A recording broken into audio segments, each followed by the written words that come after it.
The data on this is from the before times, when we had events.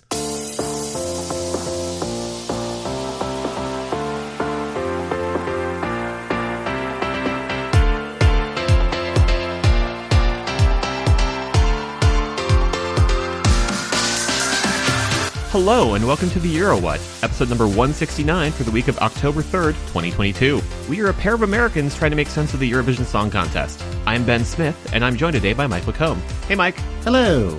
This week, we'll be talking about Liverpool and Glasgow as next year's potential host cities. Mike, it's the most ephemeral time of the year. Yeah, it is. We are crossing our fingers that this episode is not instantly obsolete by the time it drops. But there's like a nice chill in the air. The leaves are starting to change color. The seasons are upon us.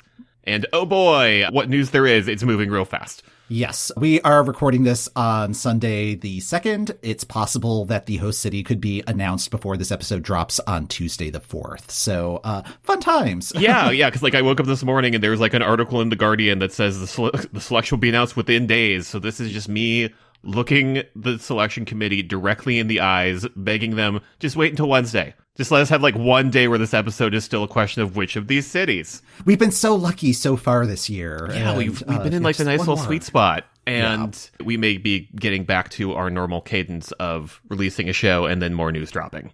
It kind of makes sense. This was about the time last year when Turin was announced as the host city. So I could see them trying to at least get on scheduling track since they are on the shorter timeline in planning than previous years. Yes, so. Yeah, the clock is ticking. Speaking of ephemerality, Snapchat. Snap, which has been the big hit out of this year's Eurovision, has crossed the 200 million streams mark on Spotify. That means it has also passed Waterloo and Euphoria on the most streamed Eurovision tracks ever. I think the last time that we talked about this, I was just like, oh yeah, that should happen sometime by the end of the year.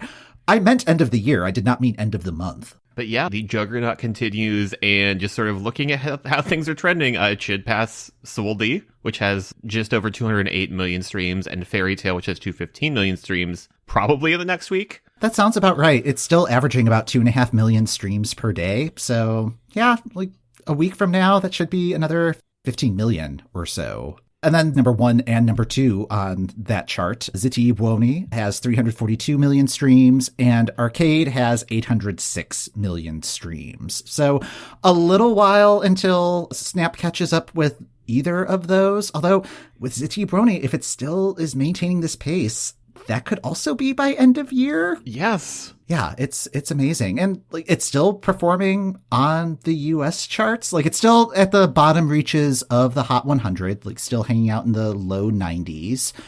But I was checking the American Top 40 charts, which has a slightly different methodology than the Billboard charts. And on this week's episode, it was number 39 on the American Top 40 and number 35 on the Top Adult Contemporary chart. So that's guaranteed radio play. So that's just going to add to the mix. If you look at the charts this year, you have things like Glass Animals' Heat Waves that took a very slow climb to the top. I'm not sure Snap is going to make it all the way to number 1 on Billboard, but it still has legs. Now that we're in fall pumpkin spice season, it feels like it's of that piece. Yes. If that makes sense. And, well, yeah, because just mentally, my brain is just it's soup weather, and this is very much a soup weather song. Yeah. Oh, when we're done recording, I'm going to look up some Armenian soups, see what I can throw in the Instant Pot. So,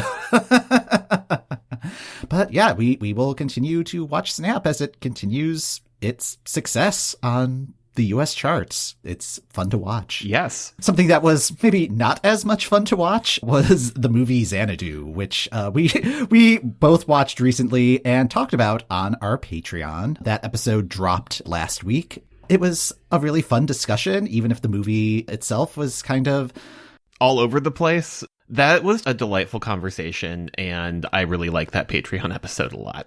Yeah, if you head over to patreon.com/Eurowhat, subscribe there and you'll have access to that episode, our previous Patreon episodes. You can revisit the American Song Contest if you so choose. Yeah, if you're still kind of on the fence about that, our next episode, we are both out of town in weird calendar ways that are making it impossible to record. So we will be dropping a Patreon episode, specifically one about Italo Disco. You can get a sample of that and see what we're doing over there. Come on by. It's been a lot of fun. It's been a lot of fun, and if you need enticement, there's a really fun soundboard in that episode. All right, let's get into it before they make the decision, and this episode is even less relevant than we thought it would be. So it is Sonia versus Lulu. It is Ferry Cross the Mersey versus Super Trooper. It is Liverpool versus Glasgow. There were 7 cities that were shortlisted as potential host cities for the UK. Newcastle, Leeds, Manchester, Birmingham, and Sheffield were eliminated a week or so ago. So we are now down to the last 2, which are Glasgow and Liverpool.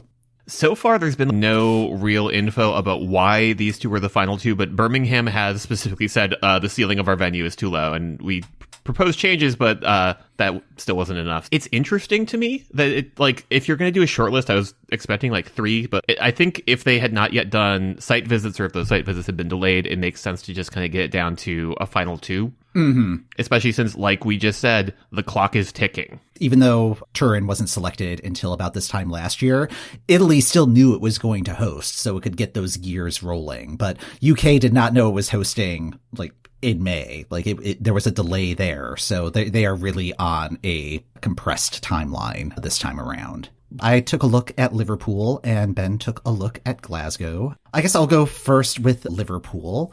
It's the 5th largest metro area in the UK. It is considered the world capital city of pop. That is a title that comes from Guinness Book of World Records because a number of artists have generated a lot of #1 singles from the Liverpool scene. There's this one group from the 60s. What's their name? They have the hair. Yeah. The Skiffle Band. Yeah. Yeah. Oh, the Beatles. Yeah, yes. That's it. Yeah, they're from there. In fact, the airport is John Lennon International Airport. Some great name recognition there. In terms of other cultural stuff, it has the second most number of galleries and museums in the UK, London ranking first in that.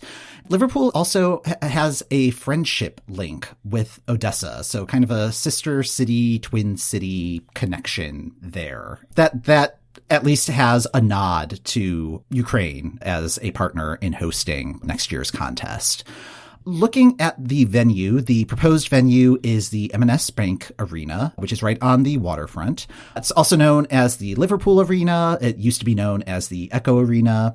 It has a capacity of about 11,000. For Eurovision, that's probably going to be less because you're not going to have the full capacity available. It's going to be about 3/4 capacity there.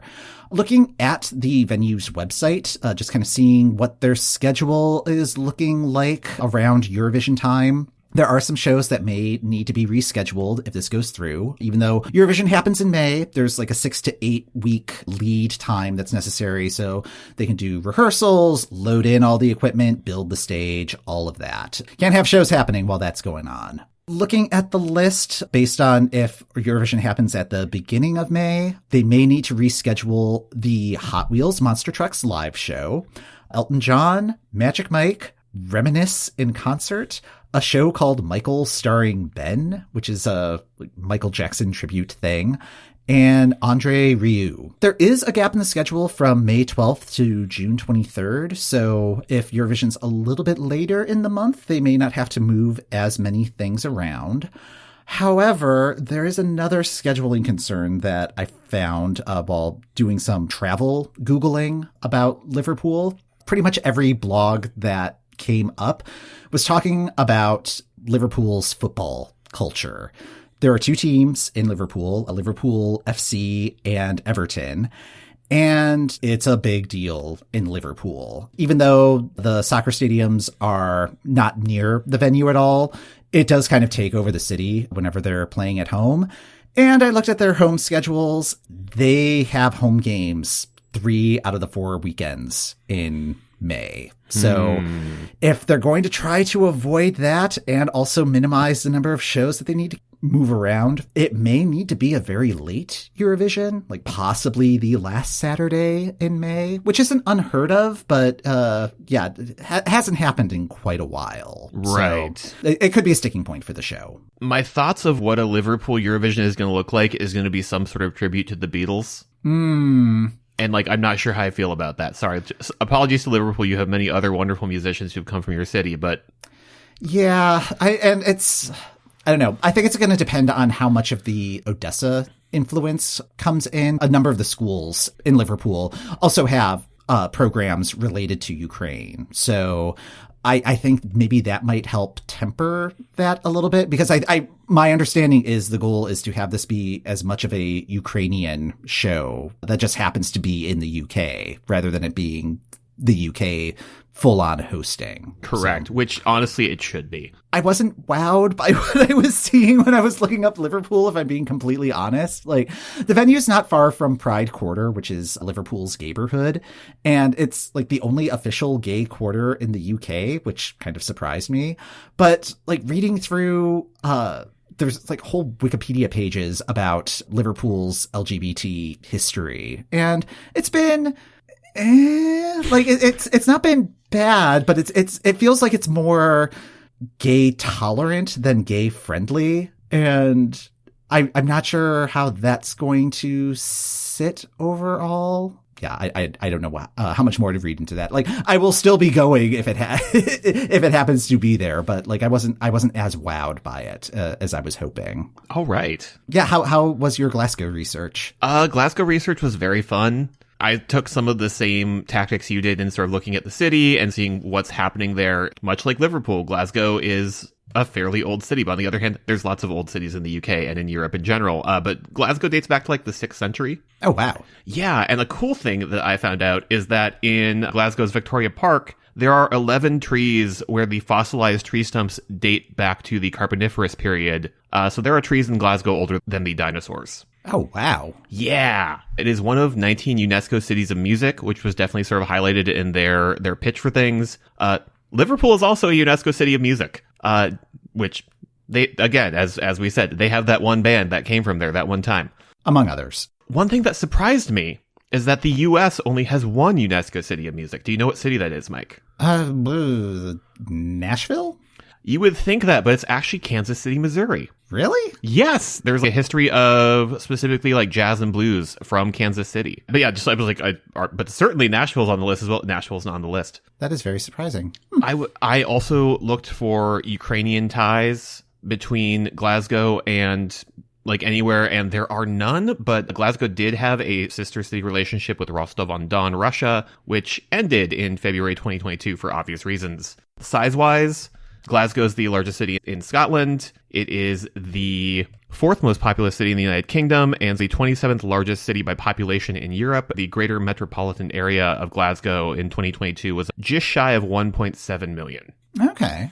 If it's hosted there, we're going to be at the OVO Hydro. It opened in 2013, has a maximum capacity of 14,300, although again, that is not likely how many seats they're going to be at Eurovision. It's notable for being used as the exterior shots of the venue for some Eurovision movie that happened on Netflix. And a thing that I found shocking is that it is the 2nd busiest venue in the world behind Madison Square Garden. Oh, wow. The data on this is from the before times, when we had events. Right. But in 2019, it was generally attracting more than 1 million visitors each year. Wow. Yeah. Looking at its calendar, there was not as much that would need to be moved, but there was still some stuff. Celine Dion's Courage World Tour will be probably getting moved. Sabaton, the tour to end all tours. Magic Mike, again. Andre Rieu, again. So, like, Andre can really sway this one way or the other. One of his dates is getting moved, but we'll see where he is playing hardball. Yeah. But May is basically wide open except for Andre. Interesting. So Glasgow is ready. The OVO is ready. In terms of like other factors, it's very nicely situated. Like BBC Scotland is right nearby. There's a bunch of other venues that are very nearby that would make for a very nice Eurovision village. Looking into culinary history, chicken tikka masala supposedly was invented in Glasgow. Really? Yes. How, any history on that? Or? Okay, yeah. So as the story goes, the Bangladeshi chef served a curry one night to a customer. He complained it was too dry, so he goes back in the kitchen, adds some canned tomato soup to the dish, and turns it into a creamy curry. And thus we get chicken tikka. Oh, all right. That is one of the things that I'm really looking forward to, is all of the British curries. So, It's got like a lot of really interesting history, just as a city of the arts, as again the cultural capital of Scotland. I'm really hopeful that is going to be Glasgow that's selected. I think that one's going to be just a lot of fun. Mm-hmm. And it feels like a lot of fun. It also just feels like a very safe choice. And I think if you're trying to, especially again, we're on a tight timeline, we want to make sure this goes well. Putting it into safe hands just feels like what's likely to happen. It feels like they have been planning this for a while, even before like the end of Eurovision, because like every country that is in contention, like they're just like, okay, let's at least start penciling some stuff in. I get the sense that they had kind of an eye on this before knowing what the actual outcome was going to be. Part of me just loves the secret level vision boarding of turning the venue that was used in the movie into the actual venue of a Eurovision. Mm-hmm. And like, again, just lean into that. Perfect Harmony is a really good tagline for a year where it is one country hosting the previous winning nation. That movie's just as much of a monkey's paw as as the show can be. Yes, well, and like it's just like very like just thinking of the potential Wikipedia editing that needs to happen. Oh yeah, just delights me. Is that so? In 2020, the movie was released. In 2023, the venue from the movie was the actual venue. It's very silly. Maybe Netflix can backtrack and change the city from Edinburgh to Glasgow just to make it all the more confusing. Like that's a minimum level of ADR that needs to happen. Make it so. I guess the next time that we reconvene, we will know what the host city will be. It's so exciting. It is really exciting. Again, like it's a weird time right now just because none of the news is gonna matter in 2 weeks. Yes. Or 2 days. Or 2 days. Or maybe 2 hours. I don't know. I could be in the middle of editing this. Yes. Anything is possible. That's going to do it for this episode of The Euro What. Thanks for listening. The Euro What podcast is hosted by Ben Smith, that's me, and Mike McComb. That's me. You can follow The Euro What on the podcast app of your choice. If you'd like to support the show, we're also on Patreon at patreon.com/EuroWhat. Show notes are in the description of this episode and on our website at eurowhat.com. If you'd like to contact us, we're at Eurowhat on Twitter, or you can email eurowhatpodcast@gmail.com. Next time on the Euro What, we'll be looking back at the Italo Disco medley from this year's Eurovision Song Contest.